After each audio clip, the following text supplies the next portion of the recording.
di sana itu ke tempat apa daun. Kalau misalnya kamu bawa kayak kuning, daun kan tadi kamu pakainya sampah plastik. Udah sih ya apa? Kalian juga yang mau kamu lah. Aduh, ini deh. Kamu udah videonya deh, malas aku jelasin. Kajian Bali Partnership mencatat, wisatawan yang berkunjung ke Bali menghasilkan sampah 3,5 kali lipat lebih banyak dibanding penduduk setempat. Akibatnya, Bali kini darurat sampah. Pengendalian sampah laut mengestimasi sekitar 615.000 ton sampah terbuang ke lautan Indonesia hingga laut dunia. Kondisi laut Indonesia kini berada dalam situasi kurang beruntung. Beberapa titik sudah jadi tempat pembuangan sampah. Sampah plastik di lautan dunia diprediksi meningkat hingga 4 kali lipat pada tahun 2050 mendatang. Tahukah kamu sampah plastik di Sungai Cisadane, Tangerang sudah hanyut sampai ke benua Afrika? Nah, teman-teman udah nonton kan berita-berita tadi? Semua berita itu berhubungan dengan satu hal yang setiap hari kita ceritakan loh. Ada yang bisa mengubahnya? Ya, jawabannya sampah. Sampah adalah sisa-sisa keseharian manusia maupun proses alam yang berbentuk padat maupun semi padat. Nah, sampah itu sifatnya dibagi menjadi dua, yaitu sampah yang dapat terurai dan tidak dapat terurai.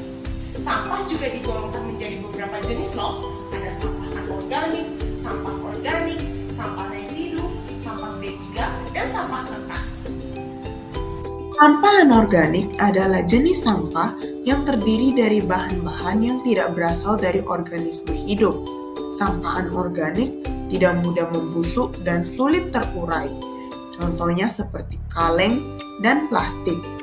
Di Indonesia sendiri, sampah anorganik identik dengan tempat sampah berwarna kuning.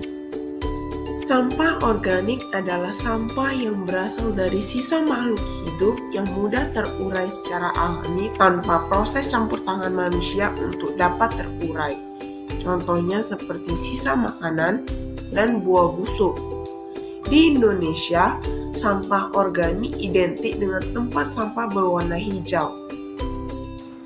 Sampah residu ialah jenis sampah yang sulit atau bahkan tidak mungkin untuk didaur ulang menjadi bahan yang dapat digunakan kembali. Contohnya seperti popok dan pembalut wanita.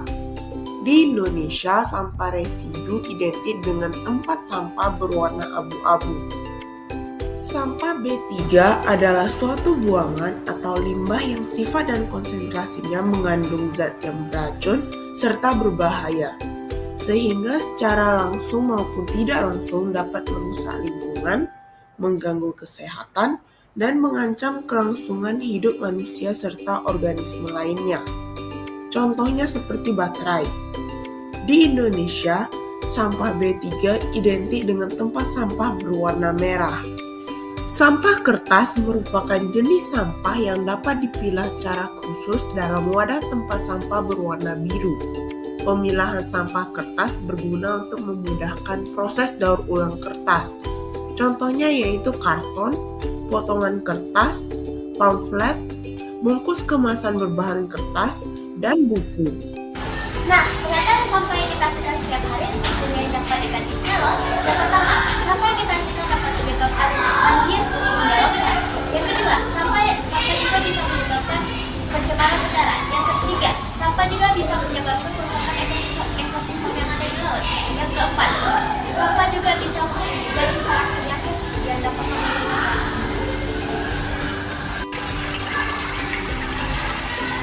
Nah, teman-teman ini udah denger dong dampak-dampak dari sampah yang udah disampaikan oleh Claudia sebelumnya. Nah, jauh banget dong itu terjadi. Jadi, mari kita lakukan beberapa kebiasaan baru untuk mencegah dampak-dampak itu terjadi, yaitu melakukan 5R. Yang pertama ada reduce, lalu ada reuse, ada recycle, ada rating, dan juga yang terakhir ada replace. Reduce memiliki arti mengurangi sampah. Maksud dari langkah ini adalah mengurangi penggunaan produk yang nantinya berpotensi menjadi sampah. Contoh dari penerapan langkah reduce ini adalah membawa tumbler dan tempat makan sendiri. Reuse memiliki arti menggunakan kembali. Reuse mengajak untuk menggunakan kembali produk yang sudah terpakai. Contoh dari penerapan langkah reuse adalah mengisi ulang botol sabun atau shampoo dengan membeli produk isi ulang. Recycle memiliki arti mendaur ulang, pemanfaatan sampah yang tidak terpakai hingga memiliki nilai tanpa mencemari lingkungan, mampu mengurangi penyebaran plastik secara drastis. Contoh dari penerapan recycle adalah membuat produk aksesoris dari alat daur ulang yang dapat sekaligus mendongkrak ekonomi warga. Rating memiliki arti memikirkan kembali keputusan kita dalam membeli atau menggunakan barang yang berpotensi menambah jumlah sampah. Contoh dari penerapan rating adalah memikirkan berulang kali sebelum membeli produk yang nantinya akan berpotensi menambah populasi sampah. Lalu yang terakhir ada replace, yang artinya mengganti barang sekali pakai yang berpotensi menjadi sampah. Contoh dari penerapan replace adalah membawa alat set makan sendiri. Nah, sedangkan untuk sampah organik kita bisa melakukan composting dan penimbunan atau biopori.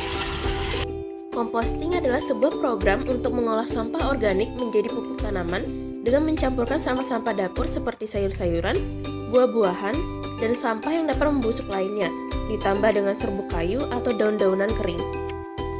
Biopori merupakan lubang buatan pada tanah yang diisi sampah organik untuk resapan air. Fungsi dari biopori adalah untuk menimbun limbah organik. Nah, teman-teman udah tahu kan pentingnya pemilahan dan pengolahan sampah. Ingat ya apa yang disampaikan pas kalian terapkan di kehidupan sehari-hari. Sampah terkelola, bumi bahagia. Bye-bye! Nah, gitu. Oh, banyak banget ya ternyata sampahnya itu. Mengerti kan sekarang? Aku pamit dulu ya kalau sama kita.